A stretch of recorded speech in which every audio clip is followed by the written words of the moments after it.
जोहार पेश करता हूँ, क्रांतिकारी जोहार पेश करता हूँ और सबसे ये कहना चाहता हूँ कि हम लोगों ने 2.5-3 सालों के अंदर झारखंड की राजनीति में एक दखल दिया है और झारखंड की राजनीति में दखल दे करके ये साबित किया है कि साधारण घरों से भी निकल करके राजनीति में एक जगह बनाई जा सकती है। और पिछले 3 सालों में झारखंड के 32,627 गांव तक हमारी पहुंच हुई है।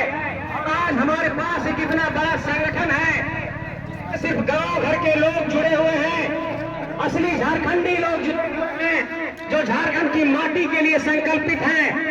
और लगभग 264 प्रखंडों में 24 जिलों में हमारा एक बहुत बड़ा संगठन तैयार हुआ और ये संगठन सिर्फ झारखंड की माटी के लिए लड़ रहा है। और इस लोकसभा चुनाव के दौरान हम लोगों ने चुनावी राजनीति में पहली बार कदम रखा है और सभी लोगों ने, झारखंड के एक आम जनमानस ने हमारे इस फैसले का स्वागत किया है। और ऐसा नहीं है कि ये फैसला हम लोगों ने अपने विचारों से ले लिया।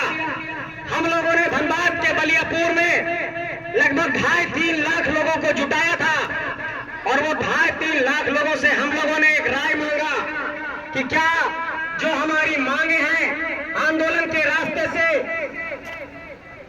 जो हमारी मांगे हैं आंदोलन के रास्ते से, क्या ये सरकार अगर नहीं मान रही है, हमारे बीच में जो राजनीतिक सत्ता में जो लोग बैठे हुए हैं वो लोग नहीं मान रहे हैं, क्या हमें चुनाव लड़ना चाहिए? तो उसके बाद झारखंड के लगभग 3 लाख लोगों ने एक साथ कहा कि आप लोग चुनावी राजनीति में जाइए, एक आम जनमानस आपको मदद करेगा। और आज की तारीख में ये बात कहते हुए बहुत गर्व महसूस हो रहा है इस सुकरीगढ़ा चितरपुर की धरती पर कि झारखंड की धरती ने बहुत लाड़ पार प्यार दिया है और झारखंड की हरियाली को आज इस तरीके से माथे पर सजा के गांव-गांव घुमाया है, इससे पूरे झारखंड में खलबली मच गई है। और पूरे झारखंड में एक बात ये कही जा रही है कि ये नौजवान वास्तव में झारखंड को बदलने निकले हैं और इनको साथ देना। लेकिन इसके बीच एक बात मैं ये कहना चाहता हूं कि हम लोगों की पहली लड़ाई इस बात को लेकर के है कि झारखंड की राजनीति में जिन नेताओं ने यहाँ का नेतृत्व किया उन लोगों ने कभी भी खाटी झारखंडी खतियानी लोगों का, जो झारखंड के मूलवासी, आदिवासी, पिछड़े, दलित, अकलियत, सदान, यहाँ के जो यहाँ पर खेतीहर मजदूर किसान हैं, उनका ख्याल कभी नहीं किया। और शायद यही कारण है कि आज हमारे लोग 10,000, 5,000, 15,000 कमाने के लिए देश के बड़े बड़े शहरों में पलायन करते हैं और वहां पर उनको किस तरीके से शोषण होता है, किस तरीके से परेशानी होती है, ये बात किसी से नहीं छिपी है। हमारी लड़ाई इस बात को लेकर के है कि झारखंड में जितने खदान हैं, हमारी लड़ाई इस बात को लेकर के है कि झारखंड में जितने माइंस हैं, झारखंड में जितने यहाँ पर प्लांट हैं, उन सब में सबसे पहले झारखंडियों की नौकरी सुनिश्चित करो और उसके बाद ही आगे की कोई बात करेंगे। ये हमारी पहली मांग है। हम लोगों ने एक मांग ये भी रखा था कि झारखंड में कौन झारखंडी है इसकी परिभाषा तय हो। लोग कहते हैं कि आप लोग राज्य के मुद्दे पर लड़ रहे थे, लेकिन आप लोग लोकसभा चुनाव लड़ने क्यों आ गए? लेकिन इस सुकरीगढ़ा के बाजार के समीप से ये कहना चाहता हूं कि ये लोकसभा चुनाव लड़ने इसलिए आए हैं कि क्या इन 14 सांसदों को पिछले 10 साल से जो लोग बैठे हुए हैं, पिछले लंबे अरसे से जो लोग जीतते आ रहे हैं, ये झारखंड के 14 सांसद जो 24 सालों से यहाँ पर सत्ता से काबिज रहे, ये झारखंड के 81 विधायक जो सत्ता में रहे, क्या इन 14 सांसद, 81 विधायक, 6 राज्यसभा सांसद, इनकी ये जिम्मेवारी नहीं थी कि झारखंड के मुद्दों को बहुत ही प्रमुखता के साथ, जो यहाँ स्थानीयता का मुद्दा है, नियोजन का मुद्दा है, उस मुद्दे को सदन के अंदर रखा जाए? लेकिन ये कहते हुए बहुत दुख होता है कि यहाँ पर झारखंड के 14 लोकसभा सांसदों ने देश के सबसे बड़े पंचायत में, लोकतंत्र के सबसे बड़े मंदिर में, संसद भवन में कभी भी झारखंड का मुद्दा नहीं लहराया, कभी भी झारखंडियत की बात नहीं की, कभी भी स्थानीयता की बात नहीं की, कभी भी नियोजन की बात नहीं की। झारखंड के लोग इतना लड़ते रहे कि हमें स्थानीय नीति दो, लेकिन देश के संसद भवन में इस मुद्दे को उठाने वाला कोई एक सांसद तक नहीं मिला। लोग कहते हैं कि आप लोग जो कहते हैं कि दिल्ली में आवाज उठनी चाहिए। अरे हम तो के समझावे चाहो कि दिल्ली में से भरी आवाज उठे चाहिए कि एक कानून झारखंड में है सीएनटी के, और सीएनटी के कानून से जाना हो कि जमीन के रक्षा हो है, वो कानून संविधान के 9वां अनुसूची में शामिल है, से भरी रक्षा हो है। तो इन जाने तो कि अगर पहले एक सरकार अपना संशोधन करे चाहो लेकिन संशोधन करे के चक्कर में उस सरकार के खमियाजा भी भुगतो पड़ रहा है। तो जो कानून 9वीं अनुसूची में रहता है उसका संशोधन राज्य सरकार भी नहीं कर सकती है। हमारी लड़ाई इस बात की है कि जब जब स्थानीय नीति बनाने आते हैं तो लोग कहते हैं कि समानता के अधिकार का उल्लंघन हो रहा है, देश के किसी भी कोने में कहीं भी किसी को जाकर के रोजगार लेने का करने का अधिकार है, इसलिए झारखंड में झारखंडी और बारी भीतरी की बात मत करो। हम ये कहना चाहते हैं कि आंध्र प्रदेश की नौकरी में आंध्र प्रदेश के लोगों को वहां पर आरक्षण दिया गया है, संविधान में उसके लिए एक विशेष प्रावधान किया गया है। आप देखते होंगे कि संविधान के अनुच्छेद 371 में आंध्र प्रदेश के लोगों के लिए विशेष प्रावधान है। अगर झारखंड की स्थानीय नीति को संविधान के 9वीं अनुसूची में शामिल कर दिया जाए तो ये कानून फिर दूसरी कोई राज्य सरकार बदल नहीं पाएगी, क्योंकि एक संवैधानिक संशोधन का मसला है। लेकिन आप लोगों से ये कहना चाहते हैं कि संविधान के अनुसार झारखंड में कानून बनाया गया स्थानीय नीति का, लेकिन राज्यपाल महोदय ने उसको रिजेक्ट कर दिया। इसलिए आपको ये समझना होगा कि जो लोग दिल्ली के इशारे पर झारखंड में काम करते हैं वो ये नहीं चाहते हैं कि झारखंड की नीतियां झारखंड के अनुसार बने। इसलिए इस बात को अब आपको तय करना होगा कि झारखंड का फैसला अब दिल्ली से नहीं होगा, झारखंड का फैसला ऐसे चितरपुर और सुकरीगढ़ा से होगा, तभी इस झारखंड का कल्याण होगा। और ये बार बार जो आपके वोट को इस बुनियाद पर लिया जा रहा है कि दिल्ली में किसी शासक को बैठाना है इसलिए यहाँ पर इसको जिता दीजिए, फलाना मजबूरी है, फलाना जरूरी है, ऐसे नारे दे करके आपके वोट को ले लिया जाता है। लेकिन आपको ये समझना होगा कि देख लीजिए केरल को, देख लीजिए तमिलनाडु को, देख लीजिए तेलंगाना को, देख लीजिए दक्षिण के राज्यों को, सामने आपका उड़ीसा है, सामने बंगाल है, सामने छत्तीसगढ़ है, और आप देश के उन तमाम राज्यों में देखिए जहां पर क्षेत्रवाद सबसे ज्यादा चरम पर है, वहां पर लोग वोटिंग इस बात की करते हैं कि हमारा क्षेत्रीय नेता कौन है। अरे पहले अपनी माटी से अपना सांसद तो बनाओ, फिर जो झारखंडी मुद्दे के साथ खड़ा होगा उसके साथ जाकर के दिल्ली में समर्थन देना है कि नहीं देना, इस बात का फैसला होगा। लेकिन पहले अपनी माटी से अपना नेता चुनिए। लोग कहते हैं कि अपनी माटी से अपना नेता कहां से लाओगे?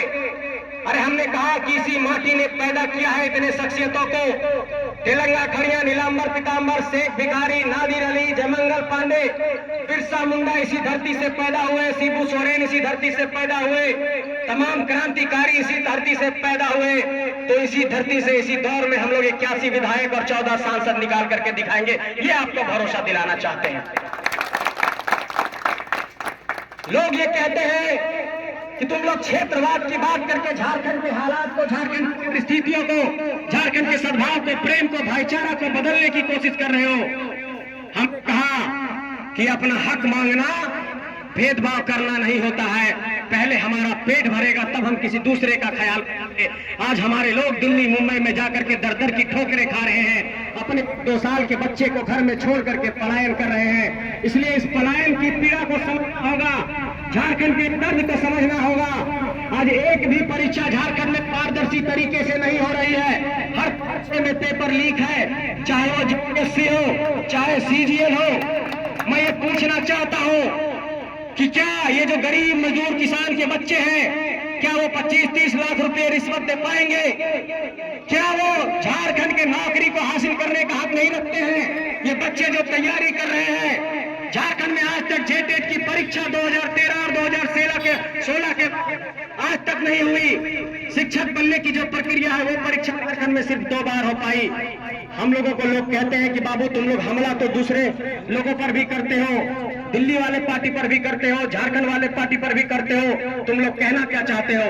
हमने कहा कि हम लोग साफ तौर पर, स्पष्ट तौर पर यह कहना चाहते हैं कि झारखंड के मान, सम्मान, स्वाभिमान और हक अधिकार के साथ कोई समझौता नहीं होगा, और जो झारखंड और झारखंडियत की बात करेगा उसके साथ हम खड़े रहेंगे। लेकिन झारखंडियत का छोड़कर अगर झारखंड के हक अधिकार को कुचला जाएगा तो हम उसके साथ नहीं खड़े रहेंगे। इस बात को साफ तौर पर कहना चाहते हैं। और आज की तारीख में झारखंड के हालात ये हैं कि राजनीतिक दल ऐसा नहीं बचा जो झारखंड और झारखंड की बात करता हो। सब दिल्ली वाले राजनीतिक दलों के साथ जाकर के नेशनल एजेंडा में शामिल हो गए हैं और के एजेंडा में झारखंड और झारखंडियत नहीं है, झारखंडी स्वाभिमान नहीं है। ऐसे में इस बात को आपको समझना होगा कि दिल्ली वाले आपकी पीड़ा नहीं समझ सकते हैं। अगर दिल्ली वाले आपकी पीड़ा समझते तो यहाँ पर जिस तरीके से जमीनों की लूट हो रही है, जिस तरीके से यहाँ पर अडानी के बड़े बड़े प्लांट लग रहे हैं, आपने देखा होगा कि गोड्डा में अडानी ने प्लांट लगाया, ऑस्ट्रेलिया से कोयला लाते हैं, गोड्डा में बिजली पैदा करते हैं, बांग्लादेश बिजली बेचते हैं। झारखंड का उससे कोई कल्याण नहीं है, लेकिन सिर्फ जमीनों की लूट यहाँ पर हुई। बड़े बड़े कंपनियां आए, एनटीपीसी आई, सीसीएल आई, तमाम कंपनियां आई, लेकिन आपने देखा होगा कि झारखंडियों का कुछ ज्यादा यहाँ पर नहीं हो पाया। थोड़ा बहुत आप लोग काम कर लिए होंगे, मजदूरी का हुआ है। इसलिए झारखंड के अंदर आप ये भी बात गौर करिए कि जितने लोग आए बाहर से, यहाँ पर कोयला माफिया कौन बना, यहाँ पर लोहा माफिया कौन बना, यहाँ पर जितने बड़े बड़े माफिया हुए वो कौन बने। हम ये नहीं कहते हैं कि झारखंड के लोगों को माफिया बनाना है, लेकिन हम ये कहना चाहते हैं कि हमारी मिट्टी से लूट करके तुम हमारा ही शोषण कर रहे हो, तो इस शोषण को नहीं बर्दाश्त कर सकते हैं। ये इसी बात की लड़ाई है। इसलिए हम लोग अपनी माटी से नेता निकालने आए हैं। माँ चाची साहब जहां तक आवाज जा रहा हो तो इनके कहल चाहो कि बार बार रजवे के बेटा राजा मत बनाओ, कहियो गरीब बेटा के भी मौका दे, तबे झारखंड के कल्याण बात ऐसा हो।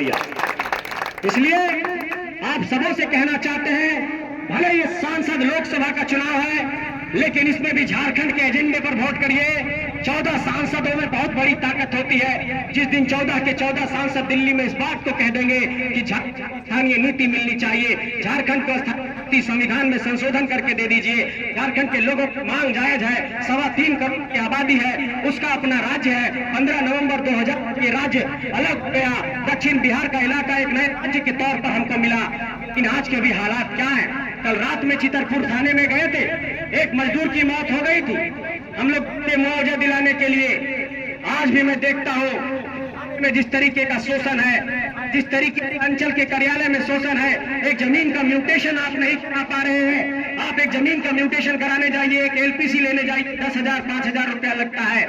इसलिए मैं ये बात कहना चाहता हूँ कि ऐसा नहीं है कि अगर ये जो झारखंड के ब्यूरोक्रेट्स हैं, सांसद अगर हड़प करके बोल देगा तो वो कुछ कहेगा, लेकिन सांसदों में इतनी नैतिकता नहीं है कि इन छोटे छोटे को भी हड़प करके कह सके, क्योंकि इन लोगों ने सब जगह बंदर बाट कर लिया है। ट्रांसपोर्टिंग उनकी है, कोयले का उठाव उनका है, लिफ्टिंग उनका है, खदान उनका है, पत्थर का खदान उनका है, सारा बिजनेस व्यापार उनका है। इसलिए इस झारखंड के अंदर जो ब्यूरोक्रेट्स हैं, जो नेता हैं और जो यहाँ पर तमाम लोग हैं, सभी लोगों का एक बहुत बड़ा सिंडिकेट है। इसलिए आपने देखा होगा कि यहाँ पर नेता भी जेल गए, यहाँ पर आईएएस भी जेल गए, छवि रंजन, पूजा सिंघल ऐसे लोग इसी बात का उदाहरण है। इसलिए झारखंड में पूरे तरीके से इन नेताओं का, अफसरों का एक बहुत बड़ा सांठगांठ बन गया है। इसलिए साफ तौर पर ये कहना चाहते हैं कि अपनी दिमाग को खोलिए और इस बात पर अपना वोट मत दीजिए कि दिल्ली में कौन शासक बैठेगा, क्या नेशनल एजेंडा है। इस पर झारखंड के एजेंडे पर वोट करिए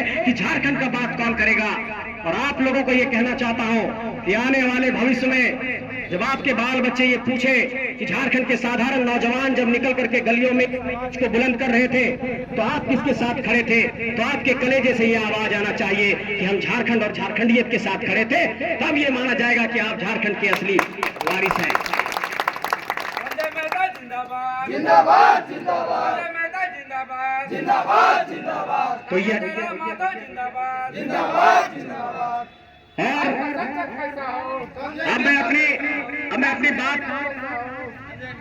अब मैं अपनी बात को समाप्त कर रहा हूं।